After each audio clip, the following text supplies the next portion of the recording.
నమస్కారం NSTV news కి స్వాగతం. నా పేరు సంధ్య. ముందుగా వార్తల్లోని ముఖ్యాంశాలు. ప్రజాపాలన ప్రగతి ప్రణాళిక 99 రోజుల కార్యక్రమంలో ముఖ్య అతిథులుగా బుధవారం ఎమ్మెల్యే జి మధుసూదన్ రెడ్డి చిన్నచింతకుంట మండల లాల్కోట గ్రామంలో 30 లక్షల నిధులతో ఆహార ధాన్యాల నిల్వ కేంద్రం నిర్మాణానికి, 12 లక్షల నిధులతో అంగన్వాడీ భవన నిర్మాణానికి, 10 లక్షల నిధులతో మహిళా సమైక్య భవన నిర్మాణానికి భూమి పూజ చేశారు. రైతు వేదికలో కళ్యాణ లక్ష్మి, షాదీ ముబారక్ లబ్ధిదారులకు చెక్కులను పంపిణీ చేశారు. ఈ కార్యక్రమంలో అధికారులు, ప్రజాప్రతినిధుల్లో వివిధ గ్రామాల కాంగ్రెస్ నాయకులు, కార్యకర్తలు పాల్గొన్నారు.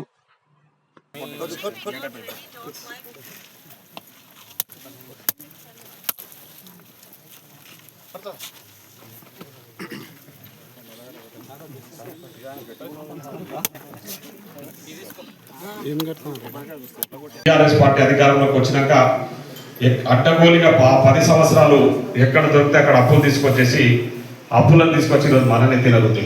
ఆ అప్పులకు అసలు మిత్తి కట్టడానికి కొన్ని వేల కోట్ల రూపాయలు వెచ్చించాల్సిన పరిస్థితి. దానికోసమే కొన్ని స్కీమ్స్ ఆలస్యం అవుతా ఉన్నాయి. అయినా కూడా మన ముఖ్యమంత్రి గారు, మన పాలమూరు బిడ్డ అక్కడ ముఖ్యమంత్రిగా ఉన్నాడు. ఒక రోజు కూడా రెస్ట్ తీసుకోకుండా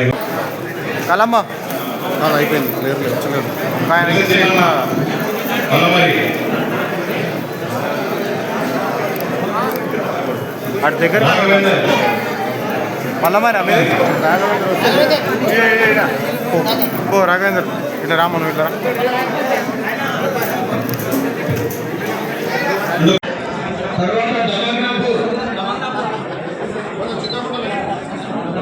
ఇక్కడ చూడండి, ఇక్కడ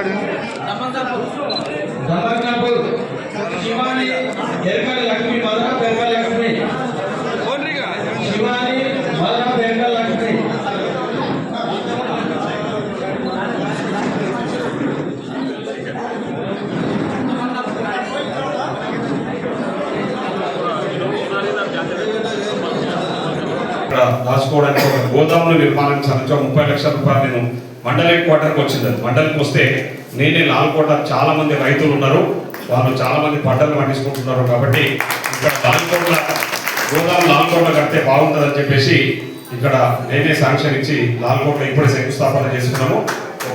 నాకు తెలిసి నెల 2 నెలల మార్చ్ అంటే 31 వెళ్ళాలి, కానీ తొందరలోనే ఆ నిర్మాణం పూర్తవుతుంది. మీకు అందుబాటులోకి తీసుకొస్తాము. మహిళా బిల్డింగ్ కు సంబంధించి, మహిళా సంఘాలకు సంబంధించిన బిల్డింగ్ కూడా ఇప్పుడే 10 లక్షల రూపాయలు శాంక్షన్ ఇవ్వడం జరిగింది. ఆ బిల్డింగ్ కూడా పూజ చేసుకున్నాము. సో అదేవిధంగా అంగన్వాడీ బిల్డింగ్ కు 12 లక్షల రూపాయలు ఇవ్వడం జరిగింది. అంగన్వాడీ బిల్డింగ్ కూడా ఇప్పుడే పూజ చేసుకున్నాము. అక్కడ కూడా పనులు మొదలు పెట్టబోతా ఉన్నాం.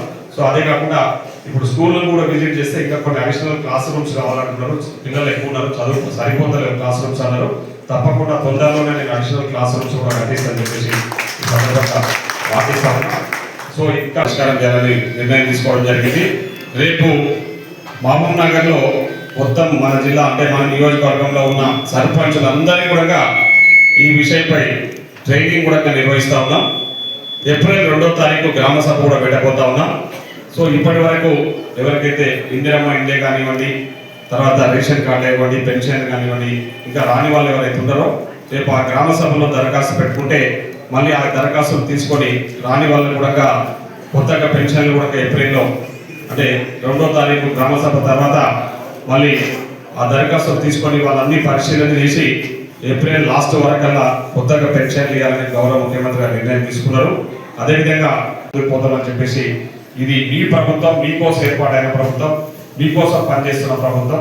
తప్పకుండా మీకు ఎలా వేళ అందుబాటులో ఉంటూ సమస్యలు ఏమున్నా పరిష్కారం చేసుకుంటూ ముందుకు పోదామని మీ అందరి సహకారం కూడా ఎప్పుడు ఉండాలని చెప్పేసి కోరుకుంటూ సెలవు తీసుకుంటా ఉన్నా. ఇప్పుడు కళ్యాణ లక్ష్మి చెక్కులకు సంబంధించి, అదేవిధంగా ఇందిరమ్మ ఇల్లు ప్రజాపాలన ప్రగతి ప్రణాళిక 99 రోజుల ఒక ప్రణాళిక ఇచ్చి, ఒక యాక్షన్ ప్లాన్ ఇచ్చి ఈ 99 రోజులల్లా ఒక 10 ముఖ్యమైన అంశాలను చేర్చి ఒక్కొక్క అంశానికి ఒక 10 రోజులు కేటాయించి ఆ అంశాలన్నీ కూడా పరిష్కారం చేయాలి, ప్రజలకు ఎప్పుడు అంటే అందుబాటులో ఉండాలని చెప్పేసి దిశానిర్దేశం చేయడం జరిగింది.